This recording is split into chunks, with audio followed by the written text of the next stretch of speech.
দেখ নিশান, নিবিড় কেমন করে বেকুবের মতো মাথা নিচু করে আছে। বউ সেজে এসেছে, কোথায় হা করে তাকিয়ে দেখবে তা না। তোর বাচ্চা হবে কিনা তা নিয়ে আমার সন্দেহ। তোদের আর কাজ নেই? তুলি নিবিড়ের দিকে না তাকিয়ে রান্নাঘরে চলে গেল। তুলি সবার সাথে একটু কাজে হাত লাগিয়ে 10টার দিকে বের হলো রান্নাঘর থেকে। চারদিকে তাকিয়ে নিবিড়কে খুঁজলো। তুলি লজ্জা পেয়ে রুমে চলে গেল। খাটে নিবিড়ের গায়ের শার্টটা পরে আছে। তুলি কি মনে করে শার্টটা হাতে নিয়ে দেখলো নিবিড়ের গায়ের পারফিউমের গন্ধটা ওর অনেক ভালো লাগলো। তারপর গোছাতে গিয়ে দেখলো ইয়া বড় দুইটা চুল শার্টের বোতামে আটকে আছে। এত বড় চুল তো আমার, ওনার শার্টে আসলো কোত্থেকে? নিশ্চয়ই এতে আমার গায়ে লেগে শুয়েছে। আজ আসুক, আর একটাও আস্ত রাখবো না। নিবিড় দুপুরের দিকে আসলো। রুমে ঢুকতেই তুলি ভেতর থেকে ঠাস করে দরজাটা লাগিয়ে দিল। কি হয়েছে? তুলি কোমরে শাড়ির আঁচল গুজে এগিয়ে গেল। কি করছে আবার? আমার মাথার চুল আপনার শার্টের বোতামে আটকে আছে কেন? কেন আবার? চুপ! কেন আটকেছে মানেটা আমি বলতেছি। কাল রাতে আপনি আমার গায়ের সাথে লেগে ঘুমিয়েছেন নিশ্চয়ই। একদমই না। চুপ! আমি কথা বলার সময় কথা বলবেন না একদম। আমার কথাটাও তো শুনবা। না, আপনি ইচ্ছে করেই এমন করেছেন আমি জানি। এখনই গিয়ে যেখান থেকে পারেন কোলবালিশ অ্যারেঞ্জ করবেন। আজ রাতে আমি না হলে মাটিতে শোবো। আমার কাছে আসার চেষ্টা করবেনই না। নিবিড় তুলির কোমর টেনে ধরল। তুলি কিছুটা ভীত হয়ে গেল। আমার তো শখ নেই এসবের। কেন নেই তার কারণ তুমি জানো ভালো করে। কাল রাতে তুমি নিজে আমার বুকে এসে ঘুমিয়েছিলে। আমি সরিয়ে দিয়েছিলাম তোমাকে। মিথ্যা কম বলেন। বিশ্বাস না করলে নাই। নিবিড় তুলিকে ছেড়ে দিয়ে চলে গেল। আজব লোক। নিবিড়ের ফোন আসলো। তুলির কাছে ফোন রেখে নিবিড় চলে গেছে। তুলি ফোনটা নিয়ে দেখলো একটা ছেলের নাম, হয়তো ওর কোনো স্টুডেন্ট হবে। তুলি ফোনটা নিয়ে নিবিড়কে ডাকতে ডাকতে গেল। নিবিড় মন খারাপ করে দূরে একটা গাছের পাশে দাঁড়িয়ে আছে। এই যে শুনুন। অনেক হয়েছে তুলি। তোমাকে আর কত বলবো? আমি তোমার জায়গাটা অন্য কাউকে দিতে পারবো না। তাও তুমি আমাকে সন্দেহ করছো। আমি তোমাকে ভালোবাসি। ভালোবাসি কথাটা শুনে তুলির মনে হলো ওর ভিতরটা ভেঙে চুরমার হয়ে গেছে। এই কথায় তুলির এত কষ্ট কেন হচ্ছে? আপনার ফোন।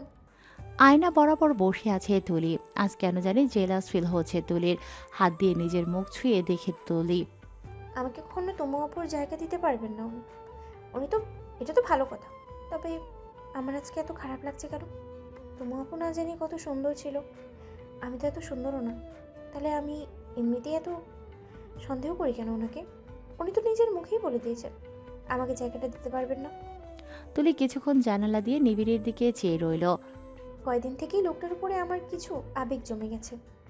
একটা দীর্ঘশ্বাস নিয়ে তুলি উঠে নানুদের কাছে চলে গেল। নিবিড় ফোনে কথা বলে রোমে চলে আসলো। বিছানায় তুলির হাতের কাচের চুড়ি আর টিপ। এগুলো খুলে রেখে দিয়েছো কেন? কি হলো? আমি তো তোমার বেশি কিছু বলিনি। তুলি একবারও নিবিড়ের চোখে সাথে চোখ মেলাচ্ছে না। নিচু হয়ে কাজ করছে আর সবার সাথে কথা বলছে। নিশান নিবিড়কে টেনে বাইরে নিয়ে গেল। ভাবির মন খারাপ কেন? কি হয়েছে? কিছু না। আমার থেকে লুকাস না, আমি দেখছি।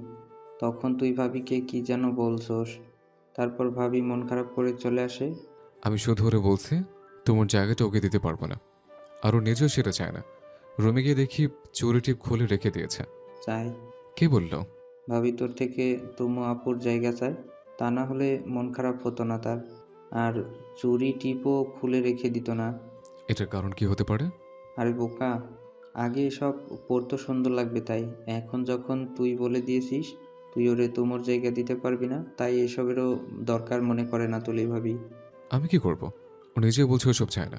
তাহলে এখন আবার কেমন মন খারাপ করে আছে? সে তখন থেকে একটা কথা আমার সাথে বলেনি। আরে হয়তো ও চায় না তুমু আপুর জায়গা, কিন্তু একজন স্ত্রীর অধিকার তুই ওকে দিতে বাধ্য। রাতে তুলি আয়নার সামনে দাঁড়িয়ে চুল আঁচড়াচ্ছে। নিবিড় আস্তে করে রুমে ঢুকে গিয়ে খাটে বসলো। আমি চাই না এসব করতে। তুমি আমাকে মাফ করে দিও। নিবিড় চোখ বন্ধ করে উঠে দাঁড়ালো। তুলির পেছনে গিয়ে দাঁড়ালো, ওর ঘাড়ে হাত দিল। তুলির চমকে উঠে আয়নায় তাকালো। নিবিড় তুলির ঘাড়ে হাত দিয়ে রেখেছে, মুখ এগিয়ে নিল ঘাড়ের দিকে চুমু দেওয়ার জন্য। তুলি চোখ বড় বড় করে নিবিড়কে ধাক্কা দিয়ে দূরে সরিয়ে দিল। নিবিড়ের হুঁশ আসলো। রোবটের মতো তাকিয়ে আছে নিবিড় তুলির দিকে। এসব কি? আপনি আমাকে টাচ করতে গেছেন? এত বড় সাহস আপনার? তুমি তো চেয়েছিলে। আমি চেয়েছিলাম মানে? আমি কি বলেছি আসেন আমাকে টাচ করেন? তোমাকে যখন আমি বলছি তোমার জায়গা তোমাকে দিতে পারবো না, তখন থেকে তোমার মন খারাপ কেন তাহলে? এমনি। তুলি চুলে খোপা করতে করতে বেরিয়ে যেতে নিল। নিবিড় গিয়ে পথ আটকালো। দেখো, তোমাকে তোমার অধিকার দিতে পারবো। আমার সময় লাগবে। একটু সময় তো দিবা? আজব তো, আপনার থেকে অধিকার কে চেয়েছে? দরকার নেই আমার। জোর করে মিথ্যে ভালোবাসা দেওয়ার দরকার নেই। আমি এমনিই বেশ আছি। তুলি বেরিয়ে গেল। নিবিড় খাটে বসে আছে। 10টা 30 বাজে। তুলি এখনও আসতেছে না। চশমা হাতে নিয়ে নিবিড় রুম থেকে বের হলো তুলিকে খোঁজার জন্য। সবাই যে যার রুমে চলে গেছে। মেন দরজা খোলা। নিবিড় বাড়ির বাইরে বের হলো। তুলি একা একা পুকুর ঘাটে বসে আছে। পানিতে পা ডুবিয়ে বসে আছে। পাশে ওর ফোন বাজতেছে। নিবিড় কিছুটা কাছে এসে থেমে গেল। ওর ও গানটা অনেক প্রিয়। যখন মন খারাপ থাকে গানটা সে শোনে। কপালে এটা লেখা ছিল আমার। তুলি পানিতে কয়েকটা বাড়ি দিল রাগ করে। নিবিড় এসে পাশে বসলো তুলির। সেও পানিতে পা ডোবালো। কেন এসেছেন? আমার ইচ্ছে করলো পানিতে পা ডোবাতে। তুলি উঠতে গেল। থাকো একটু। তুলি মুখ বাঁকিয়ে বসলো। কাল আমরা চলে যাব। ও। আমার ভার্সিটি থেকে আর বেশি ছুটি নেওয়া যাবে না। তোমার তো আরো 1 মাস পর রেজাল্ট দেবে। হুম। কি পরীক্ষা দিছো কে জানে। তুলি ফোন হাতে নিয়ে উঠিয়ে চলে গেল। ফোনের উপর কি যেন পেল। রাগে সেটাও হাতে করে নিয়ে চলে গেল। রুমে এসে ফোন রাখতে গিয়ে দেখলো নিবিড়ের চশমা সাথে করে নিয়ে এসেছে। এ কি, আমার চশমা কই? নিবিড় উঠে দাঁড়িয়ে খুঁজতে থাকলো। তুলি চশমা নিয়ে দৌড়ে আসলো, কারণ এত অন্ধকারে নিবিড় যদি পুকুরে পড়ে যায়। তুলি দৌড়ে আসতেছে। এদিকে নিবিড় উঠে পেছন ঘুরতে দুজনেই দুজনের সাথে এক বাড়ি খেয়ে ধুম করে পড়ে গেল। নিবিড় তুলির মাথার চুল টান দিয়ে ধরলো। কে? চশমা না থাকলে কি অন্ধ হয়ে যায় নাকি? অতটা না, তবে ঠিক বলছো। নাহলে তোমাকে চিনতে পারি কেন? তারপর আমার চুল টান দিছেন কেন? আমি না কাছের বুয়া ভাবছি। Shut up. তুলি নিবিড়কে ধাক্কা দিয়ে সরিয়ে উঠে চলে গেল। নিবিড় চশমা নিয়ে পরে নিল। রুমে আসলো। তারপর পুরো জামায় মাটি লেগে গেছে। যান বাইরে যান, আমি চেঞ্জ করব। ঠিক আছে। নিবিড় রুম থেকে বের হওয়ার সাথে সাথে দেখলো নানি পানি খেতে ডাইনিংয়ে আসে। নিবিড় চোখ বড় বড় করে তাকালো। কে রে, তুই এখানে কেন এত রাতে? না মানে তোমাদের বউ ভিতরে আসলে। তো ও যখন ভিতরে তাহলে তুই বাইরে কেন? যা ভেতরে যা। না নানু। যা বলতেছি, আমি দাঁড়িয়ে আছি, তুই ভেতরে যা। না, পারবো না। নানু চোখ রাঙালো। নিবিড় ঢোক গিলে ভেতরে ঢুকে গেল। জলে কুমির, ডাঙায় বাঘ। নিবিড় রুমে ঢুকতে চোখ বন্ধ করে ফেলল। তুলি জামা হাতে নিয়ে দেখতেছে নিবিড়কে এখনো দেখেনি। জামা পরে নিয়ে পেছনে তাকিয়ে তুলি চোখ কপালে উঠে গেল। এ কি আপনি? সরি, আসলে আপনি খুব খারাপ। তুলি বালিশ সবগুলো নিয়ে নিবিড়ের গায়ে মারল। নানা ধমকি ঢুকিয়েছে আমাকে রুমে। মিথ্যে। নিবিড় চুপচাপ এসে শুয়ে পড়ল। তুলি চোখ রাঙিয়ে নিজেও শুয়ে পড়ল। পরের দিন সকাল সকাল সবাই বাসার জন্য রওনা দিল। বাসায় এসে নিবিড় ব্যস্ত হয়ে পড়ল ওর ভার্সিটির কাজ নিয়ে। তুলি ওর মা বাবার সাথে ফোনে কথা বলল। তুলিমা, আমাকে উপর থেকে পাতিলটা নিয়ে দিবি? নীরব বাইরে বাজার করতে গেছে, নীরবও নেই। ঠিক আছে মা। তুলি মই দিয়ে উঠিয়ে পাতিলটা হাতে নিল। পাতিল উপর করে দেখলো পাতিলের ভেতর তেল ছিল। বুয়া না ধুয়ে উপরেই রেখে দিয়েছে। তেল সব মইয়ের নিচের পার্টে এসে পড়ল। তুলি নামার জন্য পা রাখতে পিছলেই নিচে পড়ে গেল। পায়ে খুব জোরে ব্যথা পেল, কারণ অনেক উপর থেকে সে পড়ে গেছে। কিরে তুলি, কেমনে হলো? তুলি ব্যথায় মরে যাচ্ছে, কিন্তু মাকে বলল তেমন কিছু না। পা নাড়াতেই পারছে না। এত ব্যথা পেয়েছে যে তুলি মিনিটের মধ্যে জ্ঞান হারিয়ে ফেলে। নিবিড় রাতে বাসায় আসে। চারিদিক কেমন নিস্তব্ধ হয়ে আছে। নিবিড় নিজের রুমে এসে দেখে তুলি বিছানায় শুয়ে আছে, ঘুমোচ্ছে। পায়ে ব্যান্ডেজ করা। মা পাশে বসে আছে তুলির। এ কি, কি হয়েছে তুলির মা? আমাকে কল দাওনি কেন? তুলি মানা করেছে, তোর নাকি আজ খুব জরুরি কাজ ছিল, তোকে ডিস্টার্ব করতে মানা করেছে। তাই বলে ফোন দিব না? ডক্টর কি বলছে? বলছে এটা সারতে 1 মাসের বেশি লাগবে। পায়ে ভালো করে চোট পেয়েছে, অজ্ঞান হয়ে গিয়েছিল। আর নীরব, তুই তো পারতে আমাকে ফোন দিতে। ভাবি বারবার মানা করেছে। ভাবি এত চোট পেয়েও বারবার বলেছে উনি ব্যথা পায়নি। তুই থাক ওর পাশে, আমি ডিনার রেডি করে আসি। মা নীরবকে নিয়ে চলে গেলেন। নিবিড় ব্যাগ রেখে তুলির পাশে গিয়ে বসলো। এতদিনই এটা তো বলছিলাম, তুমি ব্যথা পেলে বলো না। তুলির চেহারাতে কি যে মায়া ফুটে উঠেছে। নিবিড় অবাক চোখে তাকিয়ে আছে। ওর হঠাৎ করে তুলির চুড়ে হাত গেল। নিবিড় ওর চুল ঠিক করে দিল। তুলির ঘুম ভাঙল। চোখ খুলে দেখলো নিবিড় বসে আছে মুখ কালো করে। রেগে আছেন? তুমি অতিরিক্ত করো সবসময়। আমাকে জানালে কি ক্ষতি হতো? কি দরকার? আপনি এসে কি করতেন? নিবিড় এবার রেগে গেল। উঠিয়ে ফ্রেশ হতে চলে গেল। নিবি, আমি আজকে অনেক কাজ করেছি, তুই একটু তুলিকে খাইয়ে দে, ও হয়তো নিজে খেতে চাইবে না। ঠিক আছে। নিবিড় খাবার নিয়ে আসলো। আমি নিজের হাতে খেতে পারবো, দিন। তুলি নিজে নিজে শুধু 2 লোকমা খেলো, আর খেতে মন চাচ্ছে না ওর, রেখে দিল। অ্যান্টিবায়োটিক খেতে হবে, আরো 2 লোকমা খাও। না, বমি আসে। নিবিড় নিজের হাতে জোর করে আরো 2 লোকমা খাইয়ে দিল তুলিকে। হাতের সাথে লেগে ডালের বাটি তুলির জামার উপর পড়ে গেল। ইস, সরি। সরি বলে লাভ আছে? যান, আলমারি থেকে একটা জামা এনে আমাকে দিন, আর আপনি রুম থেকে বের হন। তুলি চেঞ্জ করে নিল। আসবো? হুম। নিবিড় অনেক ক্লান্ত ছিল, তাই ঘুমিয়ে পড়ল। তুলি ড্রিম লাইটের আলোয় নিবিড়কে দেখতেছে। এত কিউট ছেলেটা চশমা ছাড়া আরো কিউট লাগে। তুলি নিবিড়ের গালে হাত বোলালো, ওর কপালে হাত বোলালো। আচ্ছা, আমি ওনাকে ভালোবেসে ফেলেছি তো? না, এটা কেন হবে? আমি তো ওনাকে ভালোবাসতে পারি না। তুলি উঠতে গেল, ভাবতে ভাবতে পায়ের কথা তার মনে নেই। উঠতে গিয়ে খুব জোরে ব্যথা পেল। আও! নিবিড় জেগে গেল, লাইট জ্বালালো। তুমি ঠিক আছো? কি হয়েছে? উঠতে গেছিলাম। বাথরুমে যাবা? আমি নিয়ে যাই? লাগবে না। আর আপনি পাগল নাকি আমার সাথে বাথরুমে যাবেন? দরজা পর্যন্ত দিয়ে আসবো। লাগবে না, আমি একাই যাব। তো যাও। পরে। তুলি হেলান দিয়ে শুয়ে পড়ল। নিবিড় আবার শুয়ে পড়ল। তুলি বারবার নিজেকে আটকাচ্ছে, চোখ যেন নিবিড়ের দিকে না যায়, কিন্তু তাও চোখটা নিবিড়ের দিকে গেল। উফ, আজকে এত কিউট কেন লাগতেছে এই ছেলেটাকে? ধুর, ভালো লাগে না। তুলি অনেক কষ্টে খাট থেকে নামলো। হাঁটার জন্য পা বাড়াতেই নিচে পড়ে গেল।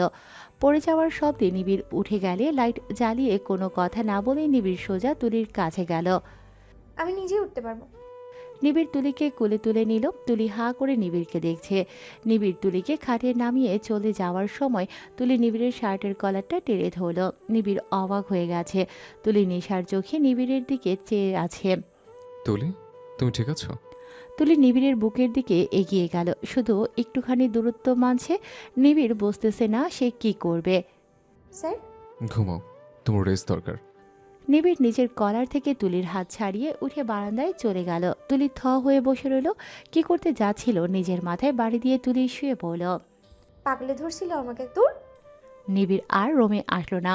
ভোরে আজান দিতেই নিবিড় রোমে আসলো। তুলি ঘুমিয়ে গেছে, নিবিড়ের জায়গায় হাত রেখে ঘুমিয়ে আছে। নিবিড় আর তাকালো না, অজু করতে চলে গেল। প্রতিদিনের মতো এ সময় তুলি জেগে গেল। নিবিড় নামাজ পড়ে এসে চা বানিয়ে বারান্দায় যাওয়ার সময় দেখলো তুলি উঠে বসে আছে। চা খাবে? তুলি মাথা নাড়িয়ে বলল খাবে। নাও। ধন্যবাদ। তুমি কাল রাতে শখ খেয়েছিলে? না, মানে হ্যাঁ। সমস্যা নেই, বাচ্চা মেয়ে তুমি, সকাল হতে দেরি, ঘুমাও, তোমার রেস্ট দরকার। আপনি কি করবেন? বই পড়বো। পড়েন, আমি শুনি। আমি তো বারান্দায় বসে পড়বো। তো আমিও তাহলে বারান্দায় বসে শুনবো। তুমি ওখানে বসবে? হুম। নিবিড় তুলির হাত ধরে বারান্দায় নিয়ে গেল, কারণ তুলি করে উঠতে চায়নি। নিবিড় বই পড়া শুরু করলো। তুলি গালে হাত দিয়ে শুনছে। নিবিড় বই পড়তে পড়তে দেখলো তুলি গ্রিলে মাথা দিয়ে ঘুমিয়ে গেছে। এই শীতে এভাবে থাকলে তো ওর ঠান্ডা লেগে যাবে, তাই নিবিড় বই রেখে তুলিকে কোলে নিয়ে খাটিয়ে শুইয়ে দিয়ে আসলো। সকাল 10টায় তুলির ঘুম থেকে উঠল। তুলি দেখলো পাশে নাস্তা রাখা, সেটা হাতে নিল খাওয়ার জন্য। তখনই তুলির মা, বাবা, ভাইয়া ও ভাবি আসলো। আরে তোমরা কখন এলে? তোর এই অবস্থার কথা শুনেই আসলাম। নিবিড় ফোন দিয়ে বলেছে আমাদের। ও, ভালো করেছো, অনেকদিন হয়েছে তোমাদের দেখে না। সবাই তুলির সাথে কথা বলে দুপুরের আগেই চলে গেল। নিবিড় দুপুরে আসলো, তুলি ঘুমিয়ে গেছে, তাই নিবিড় গিয়ে খেতে বসলো। নিবিড়, তুলি সকাল থেকে কিচ্ছু খায়নি। কেন? ওর নাকি খেতে মন চায় না। তার মানে ওষুধও খাইনি? হুম। ওকে, আমি খাইয়ে দেবো। নিবিড় খেয়ে খাবারের প্লেট নিয়ে গেল এবং তুলিকে জাগিয়ে তুলল। কি, ঘুমাতে দিন? না, আগে খেতে হবে। খাবো না আমি। নিবিড় তুলির মুখ টিপে ধরে এক লোকমা খাইয়ে দিল। আমি কিন্তু এখন বমি করে দেবো। দাও। ওয়াক! কি ডেঞ্জারাস মেয়ে রে বাবা, এমন করলে তো তোমার পা ভালো হবে না। নিবিড়ের একটা ফোন আসলো, কথা বলতে বলতে বারান্দায় চলে গেল সে। নীরব চুপি চুপি রুমে ঢুকে একটা প্লাস্টিকের সাপ বিছানায় ছুঁড়ে মেরে দৌড় দিল। তুলি সাইডে তাকিয়ে সাপ দেখে চিৎকার দিয়ে উঠে গেল, কিন্তু পায়ে অনেক ব্যথা হওয়ায় নিচে পড়ে গেল। নিবিড় দৌড়ে আসলো বারান্দা থেকে। তুলি নিচে পড়ে আছে পা ধরে। তুলি, ঠিক আছে তো? নিবিড় দেখলো তুলির পা থেকে রক্ত বের হচ্ছে। তুলি মুখ দিয়ে কিছুই বলছে না। ব্যথায় নিবিড়ের শার্ট খুব শক্ত করে ধরে আছে। রক্ত? তমুর অ্যাক্সিডেন্ট যখন হয়েছিল, নিবিড় সাথে সাথে তমুকে নিজের কাছে নিয়ে নিয়েছিল। সেদিনও তমুর সারা গায়ে রক্ত ছিল। তমুকে সে অনেক চেষ্টা করেও বাঁচাতে পারেনি। যদি তুলিরও কিছু হয়ে যায়? না তুলি, আমি তোমার কিছু হতে দেবো না। নিবিড় তুলিকে কোলে তুলে বিছানায় বসালো। তুলির জ্ঞান যাবে যাবে অবস্থা। কিছু হতে দেব না তোমার। নিবিড় ডক্টরকে কল দিল, ইমিডিয়েটলি আসতে বলল। ডক্টর তুলির পা চেক করে বললেন, কিছু ক্ষতি হয়েছে নিশ্চয়ই, তা না হলে রক্ত বের হওয়ার কথা নয়। আপনি শীঘ্রই ওনাকে হসপিটালে নিয়ে যান। তুমি ঘাট থেকে নামতে গেলে কেন? সাপ! সাপ? কিসের সাপ? তুলি হাত দিয়ে দেখালো নিচের সাপটা। নিবিড় হাতে নিয়ে দেখলো প্লাস্টিকের। এটা কার কাজ নীরব? বলো ভাইয়া। এমন কেন করলে? ভাবছি শখ খেয়ে ভাবির পা ঠিক হয়ে যাবে। এটা কোনো স্মৃতি হারানোর ঘটনা নয় যে শখ খেলে ফেরত আসবে। সরি ভাইয়া। যাও এখান থেকে। নিবিড় তুলিকে নিয়ে হসপিটালে আসলো। ডক্টর দেখে বললেন সব ঠিক আছে, জাস্ট একটা ফুসকা ছিল, সেটা ফেটে গেছে আর রক্ত বের হয়েছে। আমরা ঠিক করে দিছি, ব্যান্ডেজ চেঞ্জ করে দিছি। বাঁচলাম। আমি অনেক চিন্তায় ছিলাম। বাপরে, আজকে যেভাবে বলছিল আমি তোমার কিচ্ছু হতে দেব না, মনে হচ্ছিল তোমার আপু ব্যাক করছে। কিছুতে খাওনি? খাবে কিছু? আইসক্রিম খাবো। এই শীতে? ওকে, গাড়িতে ওয়েট করো, আনতেছি। নিবিড় আইসক্রিম কিনতে এগিয়ে গেল। হলুদ গোলাপ বিক্রি করতেছে একটা ছোট ছেলে। তমুর অ্যাক্সিডেন্টের দিন নিবিড় হলুদ গোলাপ নিয়েছিল ওর জন্য, আর ওকে হারিয়ে ফেলেছিল সেদিন। তুলি গাড়িতে বসে হলুদ গোলাপ দেখে খুশি হয়ে গেল। ক্লাস নামিয়ে নিবিড়কে বলল আনতে। নিবিড় মন খারাপ করে 2টা গোলাপ নিয়ে এলো। তুলিকে দিতে মন চাচ্ছে না, তাও দিল। থ্যাংক ইউ বলার আগে নিজেও তো আমাকে কিনে দিতে পারেন নিজ থেকে। রেখে দাও। কেন? তুলি মাথায় লাগিয়ে নিল। নিবিড়ের হঠাৎ খুব ভয় লাগতে লাগলো। ফুলগুলো তুলির থেকে নিয়ে জানালা দিয়ে ফেলে দিল। এমন করলেন কেন? নিবিড় কিছু বলল না, চুপচাপ ড্রাইভ করতেছে। কি হলো বলেন? নিবিড় তাও কিছু বলছে না। বাসায় এসে তুলিকে রুমে রেখে চলে যেতে নিল। তুলি নিবিড়ের শার্ট ধরে ফেলল। বলেন ফুলগুলো কেন ফেলেছেন? ওই ফুল তুমুর, তুলির না। তুলির মনে হলো ওর পায়ের নিচ থেকে মাটি সরে গেছে। কথাটা শুনে এই বিয়েটা কোনো বিয়েই না, তা আজ মনে হয় কেউ কাগজে কলমে লিখে দিয়েছে। তুলি শার্ট ছেড়ে দিল নিবিড়ের। নিবিড় ছাদে গিয়ে এক কোণে বসে আছে। রাত 11টা বাজে তখন রোমে আসলো। তুলি ঘুমিয়ে গেছে। নিবিড় আজ আর বই পড়ল না, শুয়ে পড়ল। পরদিন সকালে নিবিড় তাড়াতাড়ি ভার্সিটি চলে গেল। মা ফোন নিয়ে জানালো তুলি তার ভাইকে ডেকে বাসায় চলে গেছে। মা, থাক, গিয়েছে ভালো হয়েছে। ওখানে থাকলেও শরীর ভালো হয়ে যাবে। নিবিড় ফোন কেটে দিল। তুলি নিজের রুমে ইচ্ছে মতো কাঁদল। সবসময় এই নিরামিষের কাছ থেকে মুক্তিই পাইতাম, আর এখন তার থেকে পাওয়ার অধিকার অন্য কারো শুনে তা সহ্য হলো না। কেন হলো না? নিরামিষ লোকটা কে? আমি কেন ওর এত গুরুত্ব দিতেছি? আমার দোষ। মরেও মেয়েটা সব জায়গা দখল করে রয়েছে। কালই ডিভোর্স পাঠাবো। এমন সম্পর্কে আমার কোনো অধিকার নেই, তাই আমার আবেগটা কষ্ট দেয়। এবার বোঝাবো বোঝাবো তোরে তুলি কি জিনিস। তুলির রাগে শেষ হয়ে যাচ্ছে। বাথরুম থেকে বের হওয়ার সময় নিচে পড়ে গেল। পায়ের ব্যথা তো এখনো সারেনি। রাগ করে ঝর্ণা ছেড়ে দিয়ে বসলো তুলি। একটা নিরামিষ ছেলে আমাকে এত দাম দেখায়, এত বড় সাহস! থাক তুই তোর মরা জিএফ নিয়ে, আমি আর জীবনেও তোর বাসায় যাব না। কিরে তুলি, খাবি না? এ কি, তুলি কই? আমি বাথরুমে। আমি হেল্প করতাম। না, লাগবে না। ভাবি চলে গেল। প্রায় 2 ঘন্টার মতন তুলি পানির নিচে ছিল। এমন অবস্থা হয়ে গেছে যে তুলি এখন উঠতেও পারছে না। অনেক কষ্টে দেয়াল ধরে রুমে আসলো। জামা চেঞ্জ করে বিছানায় শুয়ে পড়লো। ভাবি ডাকতে আসতেছিল।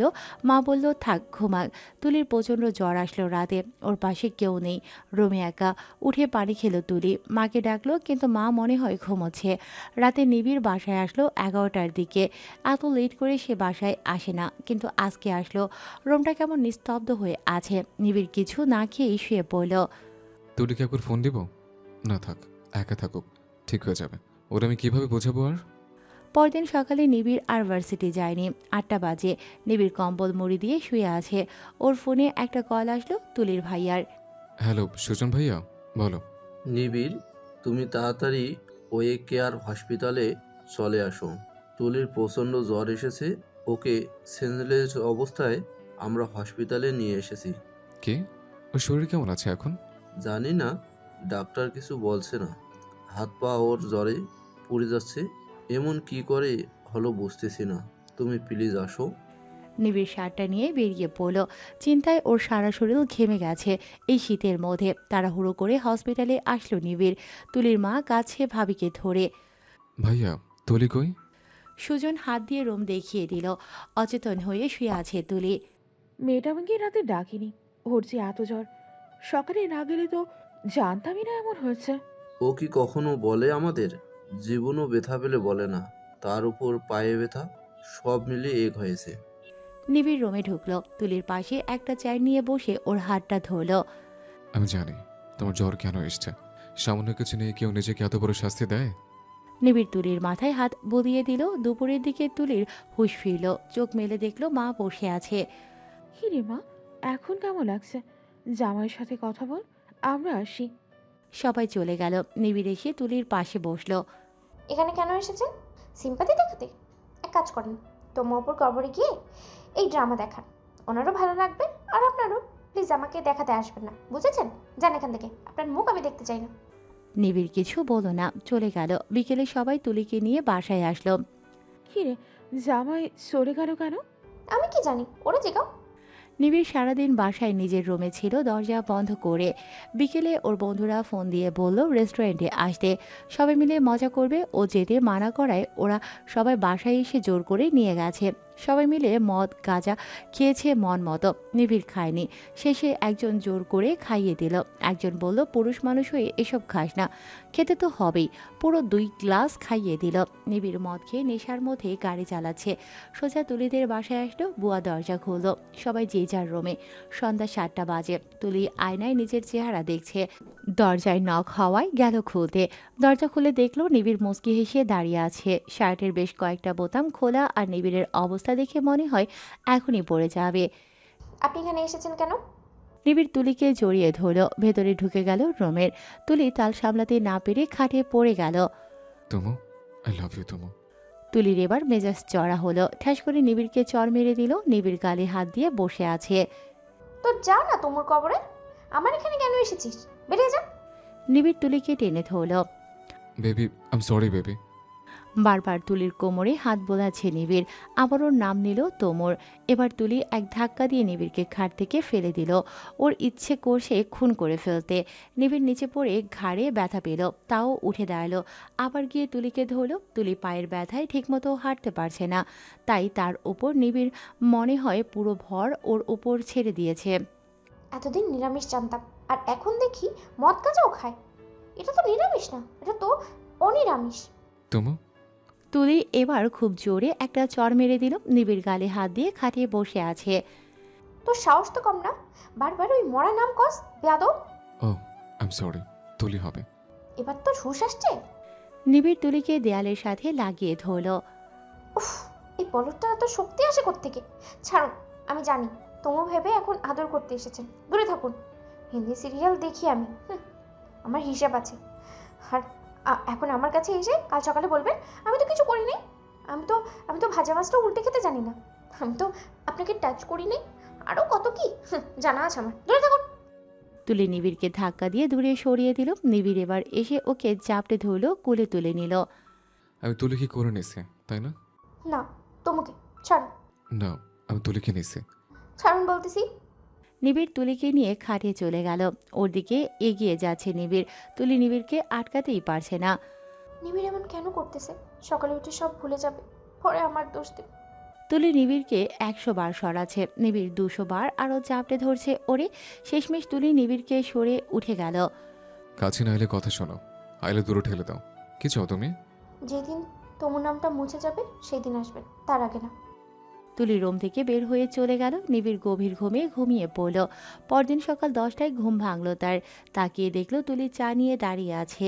কাল রাতের সব মনে পড়ল নিবিড়ের। কেমন একটা অপরাধবোধ কাজ করছে। তুলির হাত থেকে চায়ের কাপটা নিল নিবিড়।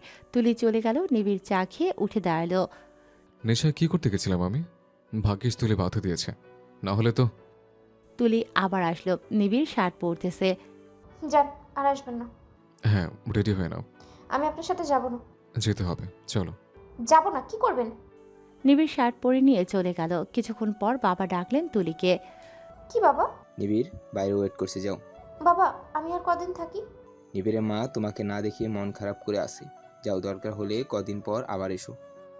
তুলি মুখ গোমরা করে বের হলো বাসা থেকে। নিবিড় কারে হেলান দিয়ে দাঁড়িয়ে আছে। তুলি হনহনিয়ে গিয়ে কারে বসলো। সরি। এসব আপনার কাছে রাখেন, আমাকে দেখাতে আসবেন না। সব তবু আমি তো নদীর জলে ভেসে এসেছি না।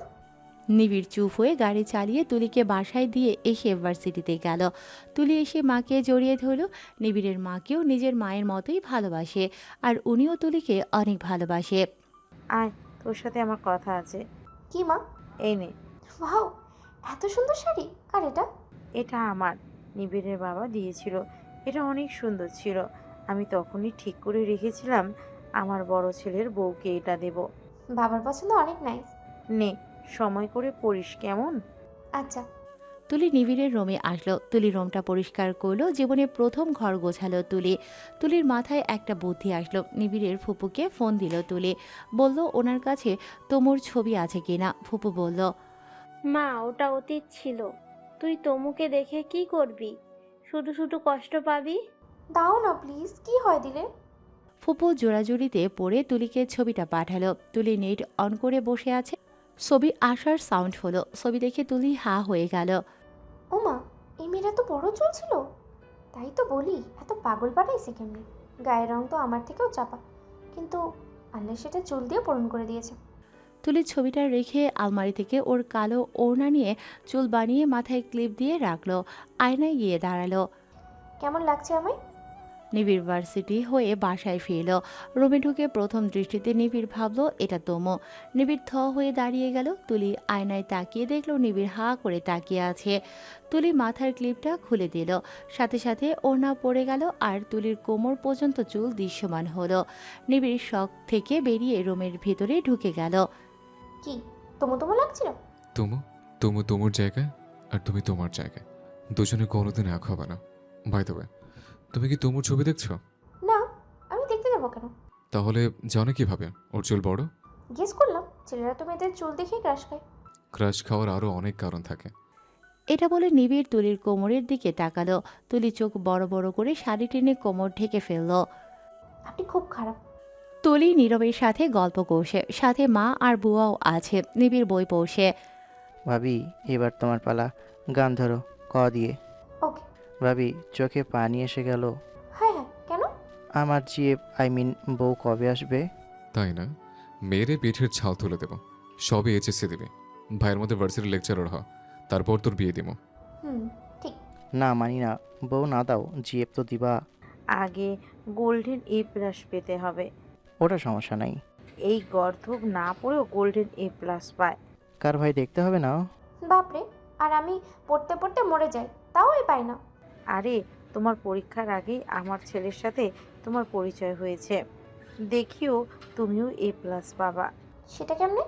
বাতাস লাগে। এমন না হলে তোমার পোলারে আমি 9 বার পানিতে চুমাবো।